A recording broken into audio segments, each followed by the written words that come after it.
Yeah, hi everyone. This is the first day of the February daily challenge series. We'll be solving the LeetCode daily challenge problem. Yeah, so it is the first problem, 1st February. So let's read the problem. The problem name is greatest common divisor of strings. So in this problem, you are given two strings s and t, and we can say that a string divides s if and only if s is formed by a string that is repeatedly appended. For example, consider this ABC ABC. This string is a repetition of the string ABC. So yeah, we can say that ABC divides this string. So what we are given two strings, and we have to return the largest string x such that x divides both string 1 and string 2. So here you can see ABC, it divides both string 2 and string 1. Yeah, here you can say that AB divides the string s string 1, and this string divides this string 2 also. Yeah, so AB will be our answer here. Yeah, so this is an easy problem if you try to brute force it, but there is another approach which is a bit difficult to get at the first time when you approach this problem, like in less time, but the constraints are such that you can easily brute force it.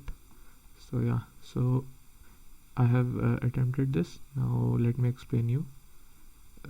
It's simply, if you try to brute force it, it will be an implementation problem, so there is no kind of logic. So I'll be directly explaining the code. Okay, so like we take the length of the string 1 and string 2 in L1 and L2, and yeah, one thing is for sure, like the smaller string, we will consider its length. Like if there is any string of length 4 or greater, so that string can't divide the smaller string. So we consider we start with a string from the maximum string we can consider which will divide these strings will be the minimum length.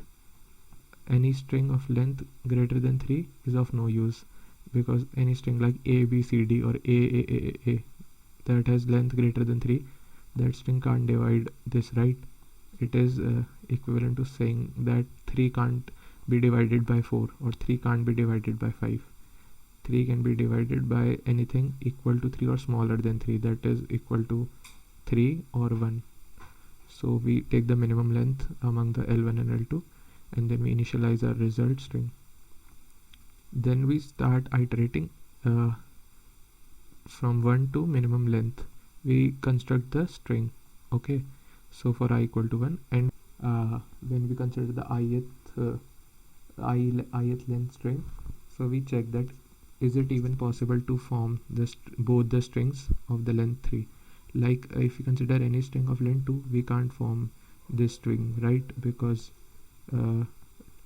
we take that base string of length twice, so we get this. Then we repeat it once, so the length will be 4.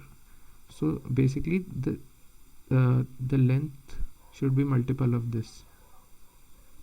This length should be a multiple of the ith string, so you will understand. So basically we have written that condition: if L1 percentile I is not equal to 0, L2 percentile I is not equal to 0, then we continue. Otherwise we create a temporary string of the length we are considering. Okay, so you can take any like string 1 or string 2. So you take the substring of I length. Now you declare two variables, check1 and check2, for checking that the base string which we are considering, like so now we are checking that this temp string divides both string 1 or string 2. For that we have declared two variable check. So now we are iterating in the first string. You can do it in another way also. Okay, let me show you this simpler way only. Like now you have to check, like for int I equal to 0. So in that case you don't need this. I'll explain you. I am writing the code simpler. S1 we can declare S1, and then we declare S2. Okay, so we append this base string which we got. Let's rename this as base only. We are appending this base string and we will see if we can get that original string by appending. So how many times we will append if the length if the current length is 2 and we are trying to generate a string with length 4, right? So we will be making something like L1 by I, yeah, so I plus plus. What we'll be doing, like in S1 we will be storing the concatenation. Similarly for that L2, now S2 for string 2 we are concatenating that times and we are storing it in S2. Okay, now if S1 is double equal to what, string 1 is double equal to string 1 and S2 is double equal to str2, then result equal to, first I'll be explaining what I'm doing here. Okay, yeah, so let me explain it first. So here I am creating the S1 string by concatenating the base string. Consider like if my base string is like AB, okay, and let me take this example only, okay, right? The str1 is ABC.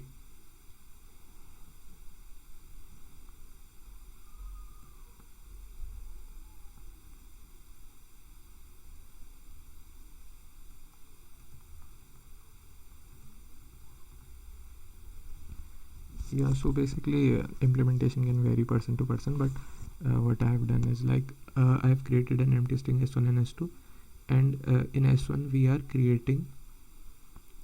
are trying to create like string 1 with our base string, which we have considered, like we are considering the a base string with length I, yeah, that will be starting from the 0 and having length I, and we are trying to concatenate that many times. Like if you have the base string like AB, okay, like AB you have the base string, and then you are trying to construct anything like AB.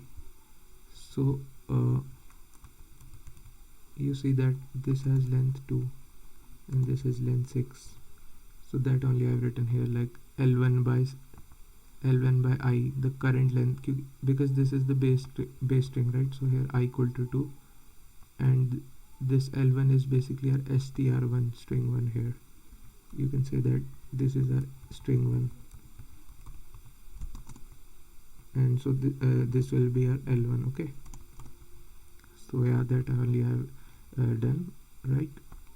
I am just trying to make this string 1 by concatenating this base string. So how many times will I do? Like 3 times, right? 1 2 3, so that we are only appending the base string L1 by I times, and for the string 2 we are trying to construct by appending the base string L2 by I times. And if we can concatenate successfully, means this base string is a possible string that divides both.